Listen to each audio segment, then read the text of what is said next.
야권의 대권 시계가 빨라지고 있습니다. 지금까지 잠룡으로 평가되던 예비 주자들이 하나둘 사실상 대권 도전 선언을 하고 있는데요. 사실 그 스타트를 끊었다 이렇게 표현해도 과하지 않을 뿐입니다. 김부겸 의원 전화 연결해서 자세한 이야기 한번 나눠보죠. 여보세요. 네, 안녕하십니까. 김부겸입니다. 네, 안녕하세요. 며칠 전에 페이스북에 이제 글을 올리시면서 입장을 밝히셨는데 이거를 대권 도전 선언으로 이해를 하면 되는 거죠, 의원님? 예, 너무 좀 빠른 감이 있죠. 예. 그러나 의지는 분명히 밝혔다 이렇게 보시면 되겠고요. 네. 다만 선언이라면 워낙 중대한 문제니까 네. 내가 좀 더 준비를 해서 그게 맞는 비전도 내놓고 네. 국민에게 호소하는 그런 기회는 다시 있을 것 같습니다. 그러니까 공식 출마 선언 이벤트는 따로 있어야 되겠죠. 아무튼 근데 네. 내용적으로 사실상 그러니까 출마 선언 이렇게 이해를 하겠습니다, 의원님. 네. 네. 근데 왜 지금 타이밍입니까? 결국은 아마 전당대회 결과 때문에 그런 것 같습니다. 예. 예, 전당대회가 우리 중요 대표로 압승을 하고 나니까 네. 모든 언론들이 이제 대세론이다 이렇게 쓰기 시작하더라고요. 예. 그런데 대세론은 당을 위해서 좋지 않다. 특히 우리 야당은 다양성과 융통성이 생명인데 네. 이렇게 뻔한 성부인 것처럼 이제 낙인을 찍어버리면 안 좋다. 예. 그래서 그건 아니다라고 제동을 건 거고요. 네네. 또 자칫하면 이렇게 돼버리면 흔히 언론이 쓰는 대로 그 제3지대라는 이야기가 또 나오게 됩니다. 예. 그러면 또 야권의 분열로 연결될 수 있으니까 그건 아니다라고 그렇게 제가 말씀을 드린 거죠. 예, 그 페이스북에 올린 글 내용에도 바로 그 점이 이제 그 자세하게 이제 그 언급이 됐는데 예를 들어서 대선 경선 결과까지 이미 정해진 듯이 말하는 것은 지나친 예단이다. 이 당이 그렇게 정해진 길로 쉽게 가는 당이 아니다. 이런 표현을 쓰셨어요. 그러니까 이른바 문재인 대세로는 언제든지 꺼질 수 있고 반전은 얼마든지 가능하다. 이렇게 지금 확신을 하시는 거죠. 예, 그리고 위험합니다. 대세론이라는 게. 예. 아까 역대 선거 때 보면 대세론에 안주를 하면 항상 그 결과가 안 좋았거든요. 예. 그것은 결국 국민들이 바라는 변화 열망을 대세론에 안주를 하면 못 담아낸다는 이야기 아니겠습니까? 예. 네, 그런 말씀을 드린 겁니다. 근데 바로 이제 이 대세론 그다음에 반전 이런 이야기가 나오면서 그러니까 일각에서는 어떤 이야기를 하냐면 어게인 2002년을 꿈꾸는 것 아니냐 이런 그 분석도 있습니다. 그러니까 바로 당시 노무현 후보가 광주 경선에서 이인재 대세론을 꺾으면서 반전을 이루었던 이 사례를 꿈꾸고 있는 것이 아니냐 이런 분석이 있는데 만약에 의원님께서도 그런 것을 염두에 두고 있다면 이 반전의 시나리오는 주로 어디서 현실화될 것으로 이렇게 기대를 하십니까? 광주입니까? 선거의 룰 자체가 결정되지 않았기 때문에 2002년과 같은 그런 환경이 조성될지 또 아닐지는 모르기 때문에 섣불리 예단할 수는 없습니다. 다만 우리가 대세론에 안주를 하면 야권 자체가 생명력이 없을 뿐만 아니라 지금 또 우리 야권이 지금 현재 갈라진 상태 아닙니까? 지금 야권의 전통적인 강렬한 지지층인 호남 쪽이 지금 조금 저희들하고 좀 떨어져서 따로 정치 세력이 하나 서 있단 말이죠. 그런 쪽에서 대세론에 안주를 하면 안 된다. 그리고 이제 그 반전의 계기가 어떻게 주어질지는 이제 국민들의 변화에 대한 열망, 또 야권 전체의 미래에 대한 어떤 그런 비전 이런 거하고 연결이 되겠죠. 섣불리 지금 말씀드릴 수는 어렵습니다. 그런데 왜 이런 그 질문을 드리냐면 보충해서 하나만 더 질문을 드리겠는데요. 일각의 분석은 4.13 총선 과정과 결과를 놓고 보면 문재인 대세론을 뒤집고자 하는 사람들 입장에서는 광주와 호남의 여론을 선점할 경우에 그게 가장 좋은 타이밍이고 기회 아니냐 이런 분석을 내놓고 있거든요. 그 광주와 호남의 유권자들이라는 분이 얼마나 오랫동안 우리 사회에 여러 가지 일종의 서름이랄까 그것 속에서도 이 땅의 민주화라는 가치 또 평화라는 가치를 지켜온 분들이잖아요. 그분들에게는 뭔가 세상에 그릇된 것 혹은 이제 뭔가 어그러진 것을 제대로 바로잡겠다는 어떤 강렬한 열망이 있고 거기에 따른 전략적 그림이 있는데 거기에 걸맞는 어떤 후보라든가 또 그런 비전을 내놓는 사람이 누군가를 아마 지금 지켜보고 있는 것 같습니다. 따라서 쉽사리 누가 무엇을 선취했다, 선점했다 이런 말씀드리기는 어렵고요. 다만 이제 그 과정에서 그분들이 기대 수준만큼 후보자들이 그런 그림을 만들어낼 수 있느냐 그게 관건인 것 같습니다. 알겠습니다. 지금 의원님께서 이 타이밍에 사실상의 대권 도전 선언을 했던 이유 가운데 하나로 친박 친문을 제외한 중간 세력들이 제3지대로 모이는 것 아니냐. 8.27 전대 이후에 이런 말이 돌고 있는데 그러니까 의원님께서는 제3지대로는 관심 없다고 딱 잘라 말했습니다. 그런데 사실 제3지대로는 가장 먼저 이야기한 사람은 김종인 전 비대위 대표거든요.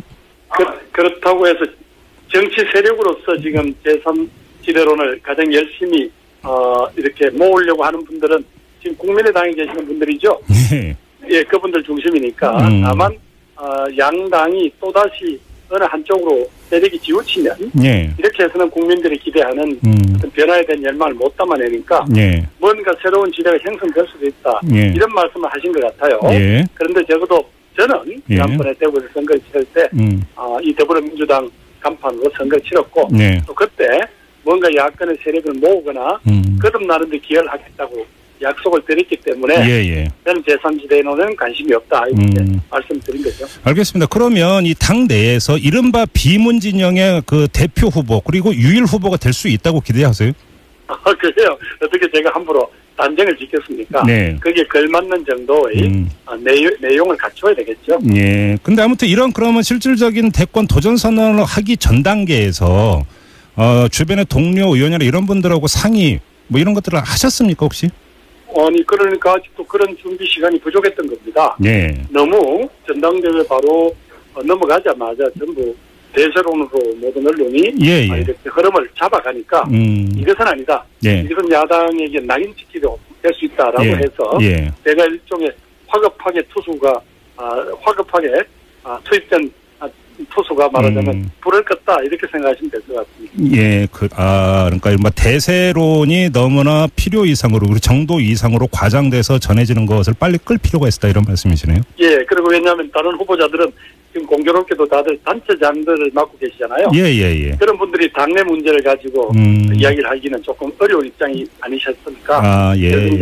그래서 제가 먼저 말씀드린 거죠. 알겠습니다. 지금 이제 이후 이제 그 당내 경선 구도를 가는 데 있어서 첫 번째 관문이 경선룰이 될 것이다라고 일반적으로 예측을 하고 있는데 이와 관련해서 추미애 대표는 이 대표 경선 과정에서 이미 시간표를 제시한 바가 있습니다. 당헌 당규에 따라서 12월 중순까지는 경선룰이 확정이 돼야 되기 때문에 그 전 단계에서 후보 진영과 외부의 중립적인 인사들로 원탁회의를 꾸려서 경선룰을 12월 중순까지는 끝내겠다 이렇게 일정표를 이미 제시를 했는데요. 이 일정표 그대로 갈 수 있고 또 가야 된다고 보세요? 지금 그 문제는 아마 여기에 출마를 준비하고 있는 여러 후보자들 간에 일정 부분 합의가 있어야 될 것 아닙니까? 아마 당대표께서도 그런 조건은 고려하시겠죠. 다만 현재 우리 당헌 당규에는 그렇게 규정되어 있다라는 말씀을 하신 거로 이해하고 있습니다. 예. 그럼 의원님 같은 경우는 그 당헌 당규대로 가야 된다고 보세요? 제가 함부로 이 문제는 워낙 중대한 문제입니다. 후보를 희망하는 사람들 간에 어느 정도 합의된 룰이 나올 때까지는 섣불리 이야기를 하기는 어려운 문제입니다. 그래요. 이 경선룰과 관련해서 이른바 권리당원의 과다대표 문제가 제기되는 경우도 있습니다. 이 점은요? 김부장님, 이렇게 하시죠. 과거 두 차례 저희 당에 보면 철저하게 국민경선입니다. 이른바 당원이든 비당원이든 모두 다 관심 있는 국민들이 참여할 수 있는 길을 열어놓고 했거든요. 따라서 지금 현재 우리가 뭐라고 이야기하는 것 자체는 현실에 맞지 않을 수 있다. 왜냐하면 지난 2008년도에도 2007년도에도 또 2011년도에도 바로 그렇게 국민 경선을 치렀다는 사실만 말씀드리고 싶고요. 나머지 또 당헌 당규에 분명히 보면 조장할 여지를 남겨두었기 때문에 쉽사리 말씀드리기 어렵네요. 알겠습니다. 그 워낙 예민한 문제니까요. 이 정도로 가름을 하고요. 이 점을 여쭤보겠습니다. 그러니까 그 대선 주자로서 김부겸만이 갖는 고유한 콘텐츠 차별성은 어디에 있다고 자평을 하세요? 뭐 저거 자랑하기 부러운데요. 우선은 결국은 이번에는 반드시 한번 야권이 이겨야 한다. 그리고 이긴다는 게 그냥 한국 사회의 이 변화를 뭔가 담아내어야 한다라는 그런 결박감이 야권의 지지자들은 있지 않습니까? 그렇다면 그냥 대세론에 안주한다는 것은 말이 되지 않고 뭔가 새로움과 또 새로운 내용 그리고 새로운 영역이 못해져야 이길 텐데 그런 점에서 저는 조금 저희 당이 약세 지역에 있던 지역에 설득력이 좀 있다는 거 하고 뭐 대구 이런 데를 말씀하시는 거죠? 뭐 대구나 경북 같은 데가 되겠죠. 그다음에 또 그동안 노선으로 보면 제가 당내에서 조금 지적은 받았지만 제가 조금 중도나 합리적 보수한테까지도 조금 설득력 있는 부분도 있지 않습니까? 그러니까 간단히 얘기하면 외연 확장력에 있어서 경쟁력이 있다 이런 그러니까 자평이시군요. 네, 그렇게 뭐 주변에서 이야기를 하는데 저도 그런 제 장점을 살리려고 노력하고 있습니다. 예, 의원님께서 사실상의 그 대권 도전 선언을 한 다음에 지역구 여론 좀 청취하셨습니까? 반응은 어떻게 나옵니까? 지금 대구에 와 있거든요. 그래서 어떤 분들은 좀 성급했다고 하시는 분도 있고 또 어떤 분들은 지금 대한민국 전체가 위기니까 당신 몸을 던져서라도 이런 어떤 절박한 사정을 국민들에게 호소하고 뭔가 바로잡는 역할을 하라는 분들도 있고 이래서요. 아직은 조금 조심스럽네요. 지역구에서 좀 여론이 좀 갈리고 있다 이렇게 파악을 하시는 겁니까? 아직은 조심스럽습니다. 그래서 추석 연휴 일주일 동안 쭉 지역을 다니면서 우리 지역민들을 만나서 어떤 부분은 양해도 구하고 또 어떤 분들은 충고도 듣고 그렇게 하겠습니다. 그러면 그 좀 이게 이제 본격적인 이제 그 대선 국면에 접어들어서 대구 더 나아가서 대구 경북 지역 전체에서 이전의 어떤 민주당 계열 후보보다 훨씬 높은 득표력을 보일 거라고 자신하세요? 보여야 되는 것 아닙니까? 그래야 저희 당 지지자들한테 뭔가 믿음직스러운 구석이 되겠죠. 그래요. 지금 그러면 이 지역 문제 말고 조금 전에 이제 중도 합리 노선은 이제 그 강조를 하셨는데 사실은 그게 이제 추상적인 단어로는 얼마든지 이해가 되지만 그럼 현실 이 갈등의 정치 영역에서 그럼 중도의 길이라고 하는 것은 무엇인가라고 물어보면 사실 그러니까 선뜻 다가오지 않는 그림인 수도 있는데요. 스스로 그러니까 설정하고 계시는 중도 합리의 길이라고 하는 것은 어떤 건지 좀 구체적인 설명 좀 부탁드릴게요. 예를 들면 노사 문제가 일어났다고 칩니다. 그동안 저희 당은 몇 가지 이제 노동적인 입장에서 문제를 딱 저희들이 지킨 원칙이 있습니다.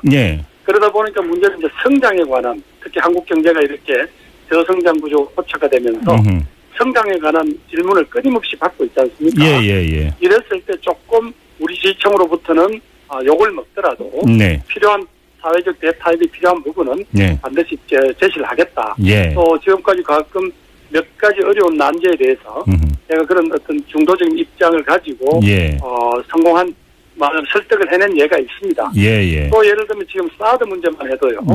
물론 사드 배치 자체를 결사 반대한다. 라는 분들의 주장도 있고 또 북한 핵으로부터 국민을 지켜내려면 사드는 반드시 배치해야 된다는 그런 극단론이 있지 않습니까? 이 과정에서 저희들은 왜 문제를 그렇게 극단적으로 보느냐.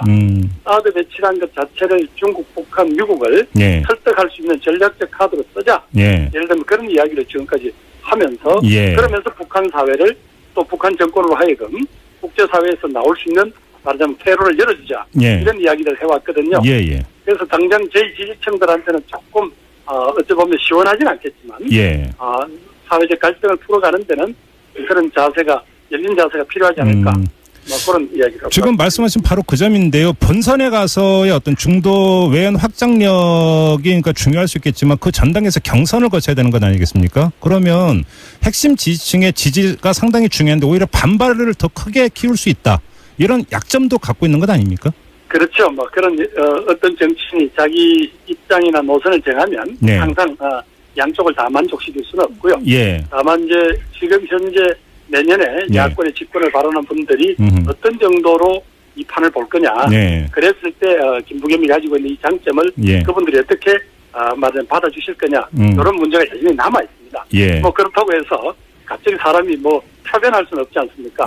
분명한 것은 조금 더 제가 무디었던 부분들을 단단히 배려서 우리 야권 지지자들한테 분명한 어떤 그런 강점도 보여야 한다는 그런 절박감은 저도 가지고 있습니다. 알겠습니다. 마지막으로 이 질문을 안 드릴 수가 없는데요. 중도 합리 노선은 이제 강조해서 말씀을 하셨는데 국민의당의 안철수 의원 같은 경우도 거의 비슷한 이야기를 하고 있습니다. 그런데 의원님은 또 당 안에서 승부를 보겠다고 말씀하셨거든요.